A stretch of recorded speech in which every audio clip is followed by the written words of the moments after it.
Karibu ndani ya Robi TV. Leo tuko na mwenyekiti, ni katibu wa tawi la Simba Sports Club hapa Mbiku. Tuko naye kupiga story, kuendelea kuyazungumza ya kimichezo, lakini kubwa kuliko ni kuizungumzia Simba Sports Club msimu wa 2025-26. Tukianza, katibu, mambo vipi? Fresh na mimi. Sasa mic yako kidogo ivute juu tukusikie vizuri. Fresh vipi hapo? Mzima kabisa? Mimi mzima wapi? Mwenyekiti, bwana anasema sasa mnapitia wakati mgumu, ya kweli haya? Inaweza ikawa kweli ama isiwe kweli. Isiwe kweli kabisa.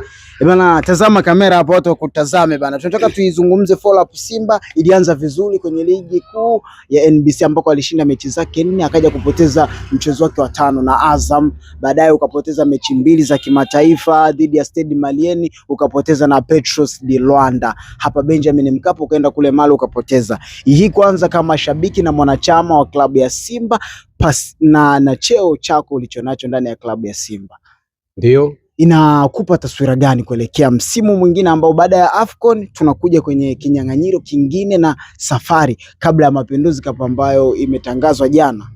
Sawa kabisa. Ndio. Tuanze na ligi kuu. Umesema nimecheza michezo 5. Yes, ulikuwa na ushindi wa asilimia kabisa, baadaye ukapoteza mechi moja. Ndio. Tubaki hapo kwenye kupoteza mechi moja. Ndio. Sawa. Kwa kawaida ule ni mchezo. Ndiyo. Sawa. Na tunapoenda kucheza kila mtu anatafuta matokeo. Ndio.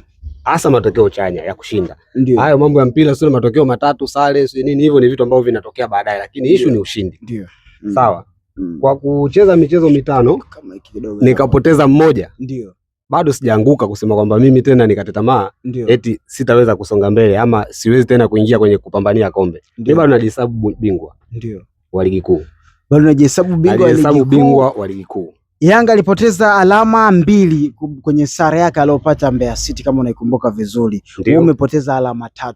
Ndio. Mapema msimu ulioisha tunakumbuka mliingia kwenye kinyang'anyiro mwishoni kabisa, anakunyang'anya tonge mdomoni. Msimu huu huoni kama safari ndo mapema unaanza kupoteza alama, huenda ikawa ni tatizo unaponiambia kwamba Simba bingwa msimu huu? Unalionaje hili, mwanachama na katibu wa tawi la Simba? Sitaki kuongea sana ya msimu uliopita. Ndio. Kwa maana yameshapita, tuyasahau. Ndio. Tunaangalia msimu huu. Ndio. Ni kweli nimepoteza pointi 3 na mwenzangu amepoteza pointi 2, na muongelea Yanga. Ndio. Sawa? Ndio mtu ambaye anachuana naye miaka yote. Hao wengine inatokeaga tu bahati mbaya. Kweli. Sasa swala kupoteza pointi 3, yeye amepoteza 2. Amenizidi pointi 1. Sawa? Ndio. Lakini katika pointi 1 ambazo amenizidi, bado nazitafuta pointi 6 kutoka kwake. Kwamba mimi naye hatujakutana. Una uhakika? Katika mechi nazitafuta pointi 6 kutoka kwake. Isingelikuwa ratiba kubadilika bana, siku ya jana tarehe 13 ndio ulitakiwa ucheze naye, ulikuwa unajiona ukipata alama mbele yake kwa hali ya kikosi chako ulichonacho kwa sasa? Ili nipate 6 atakiwa nianze kupata 3. Kwa hiyo jana ningepata 3. Alafu mchezo mwingine ningekuja kupata 3 nyingine kwake. Kwa hiyo amenizidi 1, anachukua 6, mimi nakuwa juu kwa 5.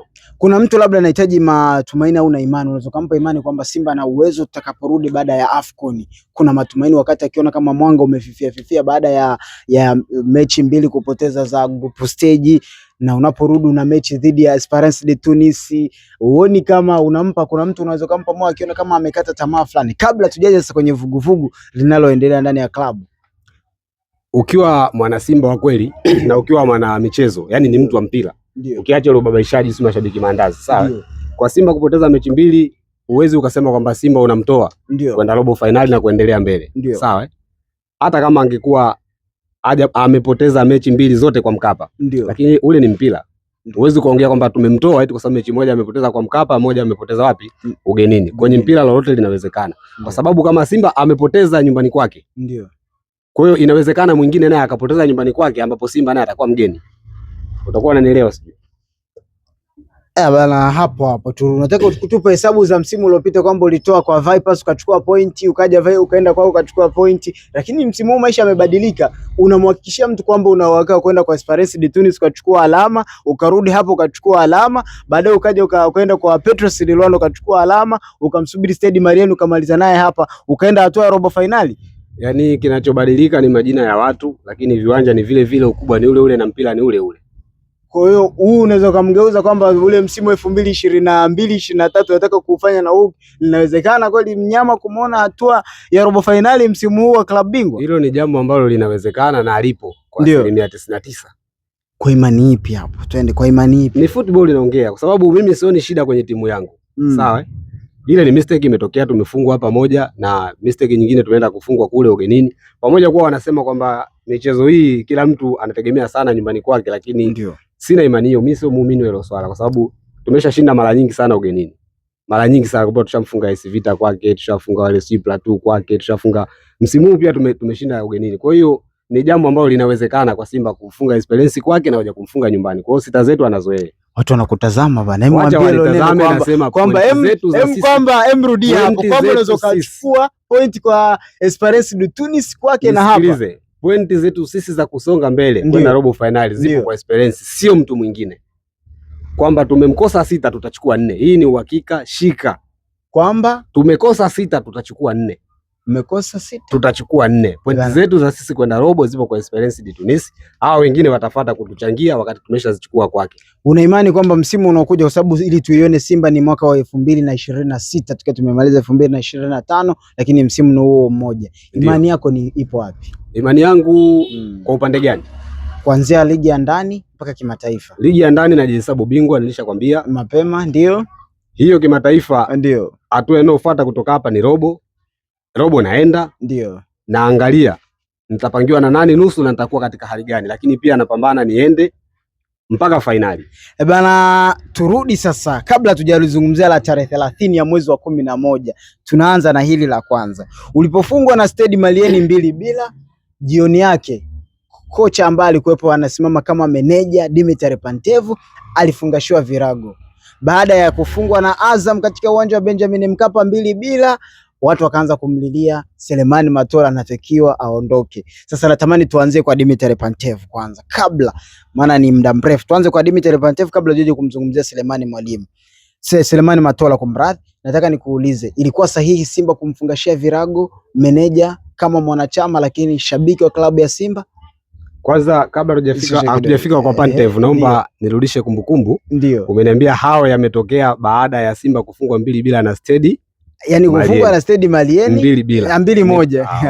Hapo sawa. Nikata niuze hii mechi ya lini? Basi ikumbuki. Sasa 2-1 na Stade Malien, alafu baadaye ukaja ukafungwa 2-0 na Azam. Sasa tuanze pale, ilikuwa sahihi uongozi wa Simba kumfungashia virago meneja mkuu Dimitri Pantev baada ya kupoteza mechi yenu? Kwanza Pantev tunafungwa 2-0 na Azam. Pantev hayupo. Na Stade Malien ni 2-1. Tunafungwa 2-0 na Azam, Pantev hayupo. Ndio. Alafu ili swala la kusema kufungashiwa virago, yani tumemfungashia virago. Ndio. Usipende kutumia hiyo kauli. Sina uhakika nao kwamba Simba wamemfungashia virago. Makubaliano. Unaelewa maana ya makubaliano? Lakini wakati anafukuzwa alisema wala hana taarifa kama amefukuzwa. Si kweli. Wewe huwezi ukasema huna taarifa kama umefukuzwa, alafu pale mahala haupo. Sawa. Utakuwa unanielewa? Yaani hana taarifa kwamba ameambiwa aondoke, si ndio? Ndio. Yuko wapi? Ndio yule anaojiwa, anaulizwa kwa hotelini, walipata break, walipofika Dar es Salaam waliwapa break wachezaji kabla ya kurudi, lakini taarifa yao wakati anapewa taarifa kwamba wamekubaliana, yeye hakuwa na taarifa. Sasa hii taarifa kwamba wamekubaliana alipewa na nani? Mpaka akaikanusha kwamba sina taarifa hiyo. Waandishi ndio walikuja kumwambia. Okay, sasa hili ni tatizo la waandishi. Hili kwa sababu waandishi mko vipi? Yaani wewe umetoka kwangu, utatoka hapa utaenda kwa mwingine. Lakini kabla hujaenda kwa mwingine, hili ambalo tumeliongea hapa, wewe unaanza kumfikishia. Kwa sababu sisi mna posti. Ndio. Kwa hiyo inawezekana walijua mipango ya Simba kwa kocha. Kwa hiyo sijui meneja, sawa? Kwa hiyo kabla hawajaenda kwa meneja, wao wakaanza kulifanyaje? Kulichudisha. Hii taarifa hana. Kabla Simba hawajakaa na meneja. Sio, unaelewa vizuri? Kwa hiyo alikuwa na haki ya kusema taarifa hana, lakini baadaye alipokuwa na taarifa kweli kaondoka. Turudi, ilikuwa ni sahihi Simba wao kufanya makubaliano ya kuachana naye? Tuseme waliachana naye. Ni sahihi kwa sababu hakuna lenye mwanzo ambao linakosa mwisho. Mechi 4 pekee alizosimama kama meneja mkuu zilikuwa zinamtosha yeye kufungashia virago, kuonekana kwamba kiwango chake, kumradhi umesema nisiseme kumfungashia virago, makubaliano ilikuwa sahihi kuondoka? Ni sahihi. Kwa vigezo gani ambavyo unampima kwamba ilikuwa sahihi Simba kuachana naye? Yaani kocha au meneja hatukumpima kwa mechi eti idadi ya mechi 4 au 5 zinamtosha au hazimtoshi. Hapana. Nadhani yeye alikuwa na makubaliano na timu, alikuwa na makubaliano na uongozi. Ndio. Kwamba tunakukabidhi timu, tunataka hiki na hiki na hiki. Na yeye akakubali sana, nitatekeleza. Sasa kama yeye ameshindwa kutekeleza kile ambacho tunakihitaji, wewe unafikiri inafuata nini hapo? Kwa opinion yako binafsi. Hatuwezi kuhesabu mechi mpaka afikishe mechi 40 sijui 50, aliyakuwa mechi ya kwanza na ya pili tu tayari amekiuka tulichokubaliana. Ni bora tu aondoke, sababu hii ni sahihi. Kwa hiyo unaungana na waliomuondoa, waliofanya makubaliano kuachana na meneja mkuu? Siwezi kusema naungana nao na wala siwezi kusema nawapinga kwa sababu makubaliano yao siyafahamu. Ndio. Wewe sasa, kwa mawazo yako wewe, achana na makubaliano ya Simba na nini wote, turudi kwako. Ilikuwa sahihi Simba kuachana na meneja mkuu Dimitri Pantev? Ilikuwa sahihi, na kujibu mara ngapi? Ni sahihi kwa sababu wao ndio wanajua. Wewe sasa kama shabiki hukuridhika na kiwango chake uwanjani au na kiwango chake timu iliyokionyesha ikiwa chini yake? Ukitaka tuongee football utaongea football. Ukitaka sasa niongee kishabiki, mimi binafsi sikulizika naye. Wewe binafsi ukulizika? Hapa sasa naongea kishabiki. Sikulizika naye. Kwa hiyo ilikuwa sahihi? Ilikuwa sahihi. Asante. Turudi sasa kwenye vuguvugu la juzi baada ya kupoteza mechi yenu ya Azam. Watu wakaanza kelele kwamba hamtaki Selemani Matola akae kwenye benchi la klabu ya Simba. Ndio. Tuanzie hapo. Sawa. Hawamtaki Selemani Matola akae kwenye benchi la Simba wakati alikuwa amekaimu nafasi ya Dimitri Pantev. Sasa hao ni watu. Ndio. Sio mimi. Ndio. Mimi sina mamlaka yote ya kuvamia uongozi kusema fulani simtaki, fulani simtaki. Aliyakuwa mimi napenda timu na watu nimewakuta. Ndio. Sawa. Simba nakumbuka imechukua ubingwa mara 4 miaka nyuma kwa mfululizo. Ndio. Tukiwa na mtu kwenye benchi. Ndio. Sawa. Ndio. Lakini Simba imepoteza pia mara 4 ubingwa tukiwa na mtu kwenye benchi. Ndio. Sasa kama tutamhukumu kwa hizi mara 4 ambazo tumekosa, yeye ndo anatuhujumu, sawa? Zile mara 4 ambazo tulichukua ilikuwaje pale?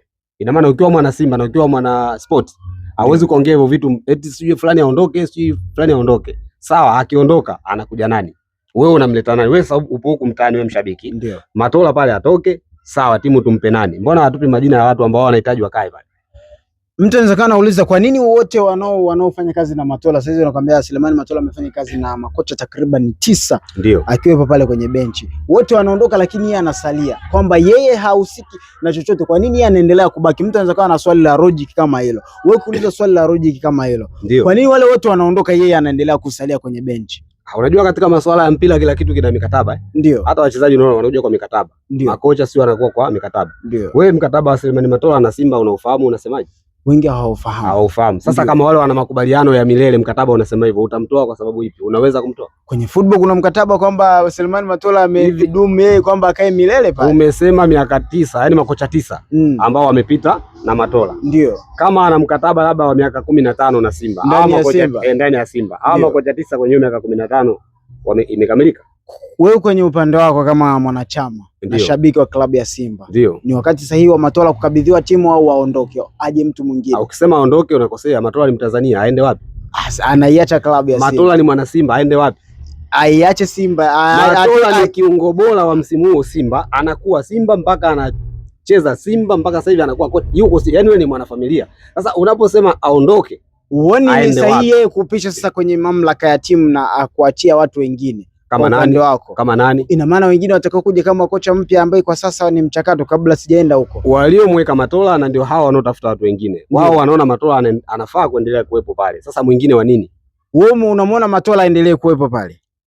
Aendelee kuwepo kwa sababu yupo kazini kwake pale. Sasa hata kama mimi leo nitasema Matola aondoke, sawa? Ndio. Na sababu ya msingi ya kusema Matola aondoke? Sina. Aondoke kwa nini?